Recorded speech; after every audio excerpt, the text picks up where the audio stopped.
राष्ट्रीय जनता दल समर्पित कार्यकर्ताओं का कब्रगाह बन चुका है। या आप जान जाइए इस चीज को कि आप धंधा कीजिए, बिजनेस कीजिए, ठेकेदारी कीजिए और चुनाव के वक्त आप अटैची लेकर के पहुंच जाइए, टिकट लीजिए और राष्ट्रीय जनता दल में विधायक और एमएलसी से लेकर के सांसद तक बनिए।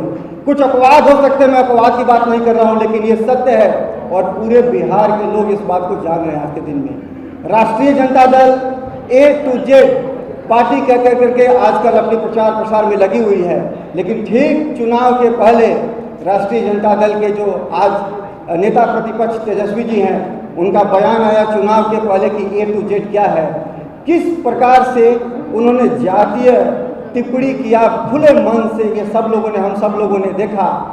राष्ट्रीय जनता दल का गैर राजनीतिक फैसला EWS का विरोध, और इसके खिलाफ तो हम लोग के माननीय स्वर्गीय रघुवंश बाबू जी ने भी कहा कि ये गैर राजनीतिक फैसला था कि EWS का इस तरह से खुलेआम विरोध हो।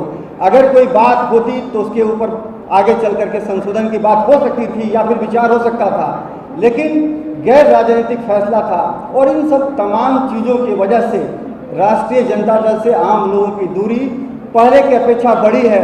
और आने वाला समय में सीट की संख्या पर नहीं जाता, मैं 13 साल से सक्रिय राजनीति में हूँ, आंकड़े में देखता हूँ और मैं यह जानता हूँ कि आने वाला समय में उस पार्टी का कोई भविष्य नहीं है जहां समर्पित कार्यकर्ताओं को रोज जलील किया जाता है।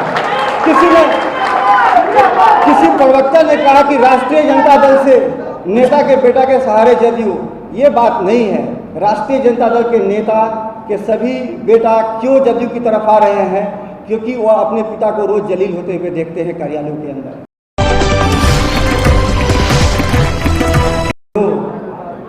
बैठे हुए पार्टी के कार्यकर्ता और मेरे लिए सबसे बढ़कर के सबसे अजीज जो मेरे साथी रामगढ़ से यहाँ चल करके आए हैं, उनको मैं बहुत धन्यवाद प्रकट करता हूँ। इस अवसर पर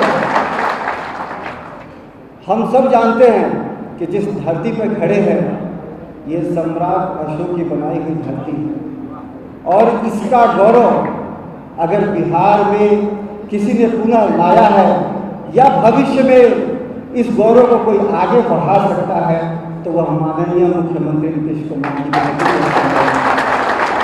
आज़ादी के बाद सरकार दर सरकार आई, बिहार एक जनसंख्या घनत्व के दृष्टिकोण से एक जटिल प्रदेश है, लैंडलॉक है और यहाँ पे विविधताएं भरी हुई है, भौगोलिक हो चाहे इंसानी हो, धार्मिक हो चाहे जातीय हो। लेकिन इन तमाम जटिलताओं के बावजूद सबसे बेहतरीन समावेशी विकास का अगर समाजवादी मॉडल इस देश में कहीं स्थापित हुआ है तो माननीय नीतीश कुमार जी के नेतृत्व में हुआ है।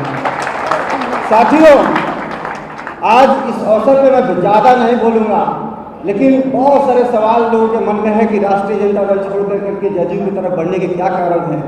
तभी मैंने 2-3 लाइन में बताया कि मैं किन किन वजहों से हूँ, लेकिन मैं कुछ और भी बातें बताता हूँ। राष्ट्रीय जनता दल समर्पित कार्यकर्ताओं का कब्रगाह बन चुका है। या आप जान जाइए इस चीज़ को कि आप धंधा कीजिए, बिजनेस कीजिए, ठेकेदारी कीजिए और चुनाव के वक्त आप अटैची लेकर के पहुंच जाइए, टिकट लीजिए और राष्ट्रीय जनता दल में विधायक और एमएलसी से लेकर के सांसद तक बनिए। कुछ अपवाद हो सकते हैं, मैं अपवाद की बात नहीं कर रहा हूं, लेकिन ये सत्य है और पूरे बिहार के लोग इस बात को जान रहे हैं। आज के दिन में राष्ट्रीय Janata Dal A to Z party कह करके आजकल अपने प्रचार प्रसार में लगी हुई है, लेकिन ठीक चुनाव के पहले राष्ट्रीय जनता दल के जो आज नेता प्रतिपक्ष तेजस्वी जी हैं, उनका बयान आया चुनाव के पहले कि A to Z क्या है, किस प्रकार से उन्होंने जातीय टिप्पणी किया खुले मन से। ये सब लोगों ने, हम सब लोगों ने देखा। राष्ट्रीय जनता दल का गैर राजनीतिक फैसला EWS का विरोध, और इसके खिलाफ तो हम लोग के माननीय स्वर्गीय रघुवंश बाबू जी ने भी कहा कि ये गैर राजनीतिक फैसला था कि EWS का इस तरह से खुलेआम विरोध हो। अगर कोई बात होती तो उसके ऊपर आगे चल करके संशोधन की बात हो सकती थी या फिर विचार हो सकता था, लेकिन गैर राजनीतिक फैसला था। और इन सब तमाम चीज़ों की वजह से राष्ट्रीय जनता दल से आम लोगों की दूरी पहले की अपेक्षा बढ़ी है और आने वाला समय में सीट की संख्या पे नहीं जाता मैं, मैं 13 साल से सक्रिय राजनीति में हूँ, आंकड़े में देखता हूँ और मैं यह जानता हूँ कि आने वाला समय में उस पार्टी का कोई भविष्य नहीं है जहां समर्पित कार्यकर्ताओं को रोज जलील किया जाता है। किसी प्रवक्ता ने कहा कि राष्ट्रीय जनता दल से नेता के बेटा के सहारे जदयू, ये बात नहीं है। राष्ट्रीय जनता दल के नेता के सभी बेटा क्यों जदयू की तरफ आ रहे हैं? क्योंकि वह अपने पिता को रोज जलील होते हुए देखते हैं कार्यालयों के अंदर, इसलिए वो इस दल की तरफ बढ़ रहे हैं। तो साथियों, बहुत बात आज नहीं करेंगे, फिर समय मिलेगा, कभी अवसर मिलेगा हम लोग बात करेंगे। इन्हीं सब बातों के साथ आप सभी को बहुत बहुत धन्यवाद, प्रणाम।